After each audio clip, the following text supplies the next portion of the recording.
Welcome to the HR Happy Hour Work Break. You're here with Trish and Steve. Hey, Steve Bose. Hey, Trish McFarland, how are you today? I'm today. How are you today?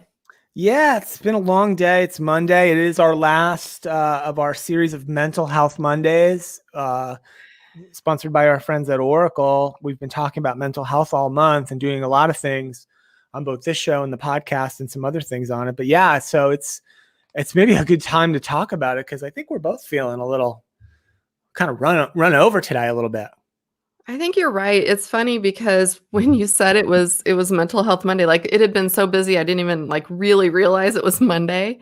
And in a weird way, it's nice to take a pause to just think about that and to think about how we're running ourselves ragged or if we are, right? We were kind of talking earlier today about there's just so many people who are just so kind of over all of this pandemic and just all the pressure. It's a lot of pressure. So I'm glad it's Mental Health Monday. I'll be honest, I have not done anything today to support my own mental health. And after this, I think I will. And I don't know what that looks like. Maybe I'll go do some meditation, listen to the Calm app. I don't know. Yeah, as a reminder, Exercise. we've been doing these Mental Health Monday shows both here and on the Alexa show uh, with our friends at Oracle, and a lot of the data from their Oracle AI at Work study. That the first set of results came out late last year, and then a new set came out earlier this year, which was really focusing on the global impact of the pandemic on workplace mental health. And I mean, look, we've been talking about it for a while. Everybody can read the report. It's a great report, but there were just a couple of numbers I wanted to share on our sort of wrap up show on the topic. The first one is 78%, Trish, 78% of workers say the pandemic has negatively affected their mental health. That's almost 4 in 5, Trish. And again, almost 4 in 5, 79% would like their organization or their company to provide some sort of technological support to better support their mental health. That could be an app. It could be the Calm app, like you said, could be other things. It could be just, honestly, and here's an interesting thing about this data. It's not necessarily something directly related to mental health. It could be just an app that helps them, get their expenses filed easier or help them arrange their schedule, right? If there's someone who has to schedule lots of interviews with candidates, maybe provide them a tool to make that process easier and more fluid and just to take the stress off them and the burden off them. There's loads. I mean, we can go on and on about examples, but employees are looking for more resources from their employers, and 4 in 5 are struggling or have struggled at some point in the past year.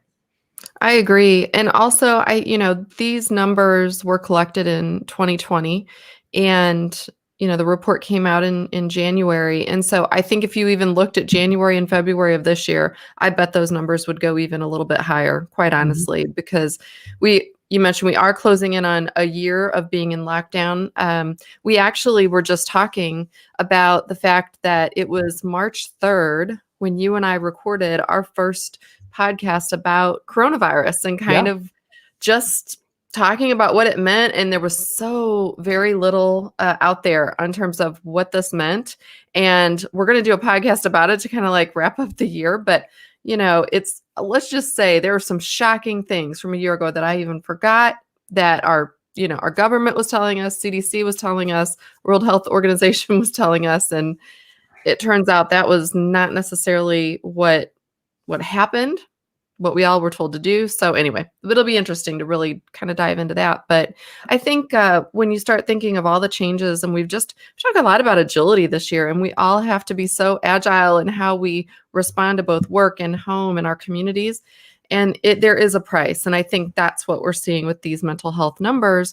And luckily, I think people are more willing to share that they're struggling a little bit. It's becoming more acceptable to feel like you can share that. Like you and I would say a year ago, if we were having a bad day, we're just not feeling it, I doubt if we would have told even each other or anybody else for that matter. And, so I think that's possibly. I do think that if it's not made it more acceptable or more less of a stigma, it's at least pulled the curtain back from some of these issues in quite a dramatic manner. We've talked about on some of these shows, and some of the other things we've done is that these issues were pretty prevalent prior to the pandemic. And the pandemic has done two things. One, made them more acute often and more widespread. And secondly, opened our eyes to it a little bit more and forced us as business people, as HR leaders, to confront something that, because remember, don't forget also before pandemic, right? At least here in the US and in most industrialized places, man, times were pretty darn good, right? Mm-hmm. The economy was going strong. Unemployment, I'm a labor market guy, right? Unemployment in the United States was at about a 50-year low in February of last year, right? 3.5%. And it was easy when times were good and businesses were humming along, right? And it was hard to find people, honestly, for work, almost no matter what you were recruiting for. And we talked about that for a couple of years. That war for talent. Yeah, it was easy to kind of not talk about these things, not or ignore them, or not provide your employees, the support that they needed. And it was a different time. And so, yeah, it's just 1 year, but it feels like a whole different world to me in some ways. It does. And I think that it's one thing to think of the way we approached mental well-being and physical well-being and financial well-being and all the different areas a year ago. We just didn't feel like as many people were impacted, and now it impacts everyone. And like the study has shown that from Oracle's findings, that this did go all the way through every generation. It went through every level of the organization, and we're all impacted in many similar ways too. So I think that it's been interesting. I wonder too, whether you're more of an introvert. I've talked to some of my friends who I would identify as truly introverts. They say they're struggling being alone this long, truly, because even when you go out in the world, you're not really, if you've got mask on and you're not really trying to connect with people. So even my introverted friends are feeling like this is really draining.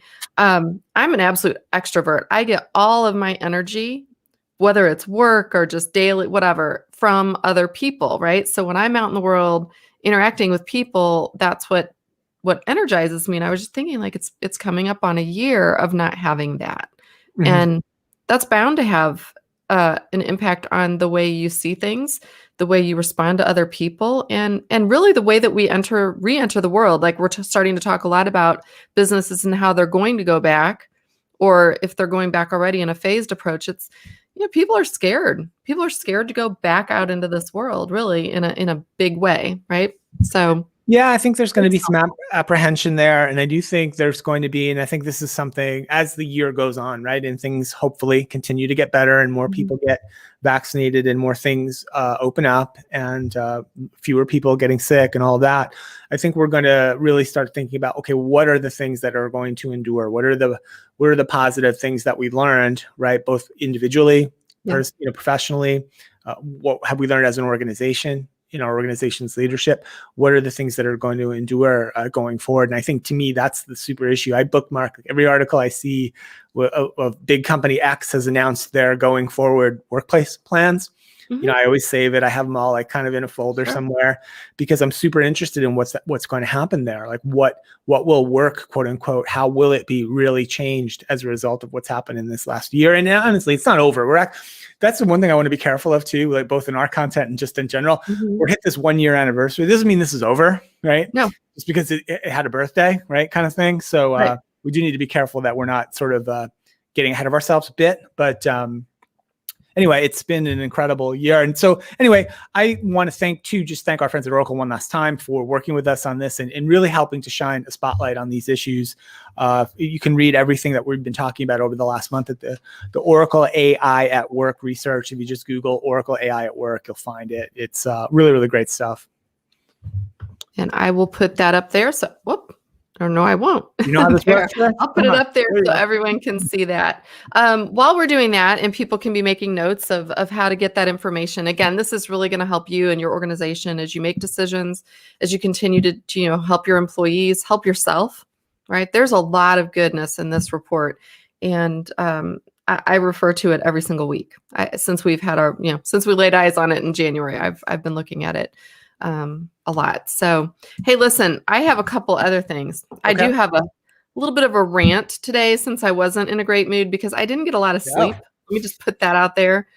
woke up at 2 a.m. You do that once in a while, like you just cannot sleep. So yeah, so by the time 5 a.m. rolled around, I was not a happy camper already. But I tried to watch the Golden Globes last night. Did you watch the Golden Globes at all? I did not, Trish, sadly. So I have to tell you, the award season is different. You and I are not Golden Globes kind of people. We're Oscars people, right? And this is usually the time when actually it's almost Oscar time, but now it's going to be in April. And so we've been kind of guessing because nothing's been announced, just what the movies are.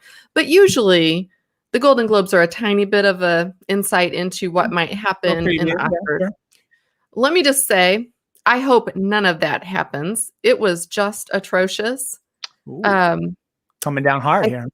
I am because I think a lot of the movies that really should have Oscar buzz were not even part of it really, One Mm. Night in Miami was an amazing movie. Anyway, I hope that the Academy sees things a little different than their friends at the Golden Globes. But I'm one sure thing they're that I wanted taking to note. rant Yeah. about actually was, I'm going to take that down, is the day after an awards show, and several websites were just going off on women who had failures in their dresses or the way they Okay. presented We must themselves, read right? different websites, but okay, I believe it.